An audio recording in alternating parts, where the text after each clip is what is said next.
Welcome to A6 TV. నేను మీ భార్గవి.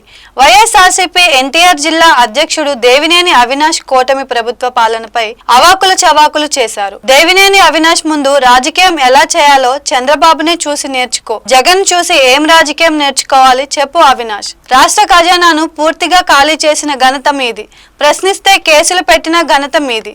ప్రభుత్వం చేసిన తప్పులను సరిచేయడమే చంద్రబాబు చేసిన తప్ప? రాష్ట్రంలో పరిశ్రమలు వస్తే ఉద్యోగాలు వస్తాయి. రాష్ట్రాల్లో ముందున్న రాష్ట్రంగా ఆంధ్రప్రదేశ్ అని కేంద్ర ప్రభుత్వం చెప్పింది. 1 కోటి సంతకాల సేకరణ అనేది బోగస్. 151 సీట్లకి 11 సీట్లే వచ్చాయి. మీరు మారకపోతే ఈసారి అవి కూడా రావు.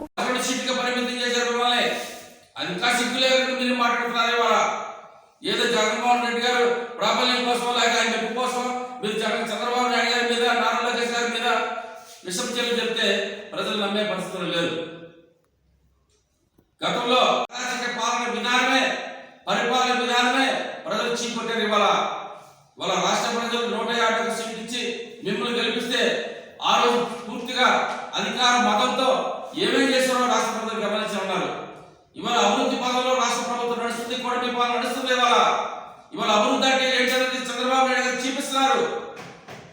ఇవాళ లా అండ్ ఆర్డర్ ఏ పరిస్థితిలో ఉంది రాష్ట్రంలో, మరి దేశంలోని అన్ని రాష్ట్రాల కన్నా మన దేశంలో లా అండ్ ఆర్డర్ పూర్తి అదుపులో ఉంది. ఇవాళ లా అండ్ ఆర్డర్ ఎప్పుడైతే అదుపులో ఉంటుందో ఈ రాష్ట్ర అభివృద్ధి కూడా అంత అదుపులో ఉంటుంది. అంతేగాని మీకులాగా మోసపూరితమైన మాటలు చెప్పి ప్రజాస్వామ్య వ్యతిరేక విధానాలు అవలంబిస్తే ఇవాళ ప్రజలు నమ్మే పరిస్థితులు ఉన్నారా? మీకు ఇష్టం వచ్చినట్టు ఈ మాట ఏదో ఒక దొరికిన దగ్గరికి మెడికల్ కాలేజీ ప్రైవేటీకరణ చెప్పేసి అందులో ఏదో జరిగిపోయిందని చెప్పేసి ఒక విష ప్రచారం చెప్పి తప్ప మీకు ప్రజాప్రభుత్వం మీద విమర్శించే అర్హత కానీ రైతు విలువ లేదు. ఇవాళ ఏదో చంద్రబాబు నాయుడు గారిని, నారా లోకేష్ గారిని 4 మాట్లాడుతూ మేము వెలుగులో వస్తామని ఆలోచనతో మీరు ఉంటారు తప్ప అది ప్రజలు నమ్మరు. మీలాంటి వాళ్ళకి బుద్ధి చెప్పే సమయం ఆసన్నమైంది. మళ్ళీ 2029లో ఈ 11 సీట్లు కూడా వచ్చే పరిస్థితి లేదు. ఇవాళ రాష్ట్ర ప్రజలందరూ కూడా నారా చంద్రబాబు గారి నాయకత్వాన్ని బలపరుస్తున్నారు. మీరు ఇంకో విషయం చెప్తున్నారు, 1 కోటి సంతకాలు పెట్టారు, 1 కోటి మంది సంతకాలతో ఈ ప్రభుత్వాన్ని తిరస్కరిస్తున్నారని చెప్పారు. 1 కోటి సంతకాలు అనేది ఒక బోగస్. ప్రజల నీకు అర్హత ఉందా అవినాష్ గారు? చేసి ఏదో తప్పుడు మాటలు మాట్లాడేసి విషం చెల్లు మాట్లాడబాగని ప్రజలు మిమ్మల్ని నమ్మే పరిస్థితులు లేదు. ఇవాళ రాష్ట్ర ప్రజలందరూ కూడా మిమ్మల్ని పంపిస్తారు. ఇవాళ 11 సీట్లుగా పరిమితం చేశారు మిమ్మల్ని.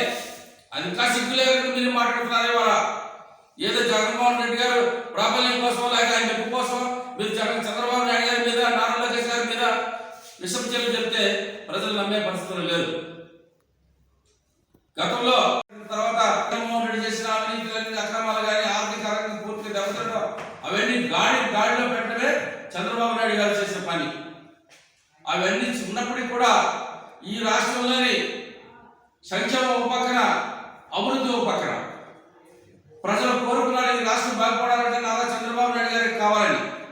ఈ రాష్ట్ర ప్రజల ఆక్ష మేరకు రాష్ట్ర ప్రభుత్వం ముఖ్యమంత్రిగా ఆయన చంద్రబాబు నాయుడు గారు ఇవాళ పరిపాలన సాగిస్తున్నారు. ఇవాళ రాష్ట్రంలో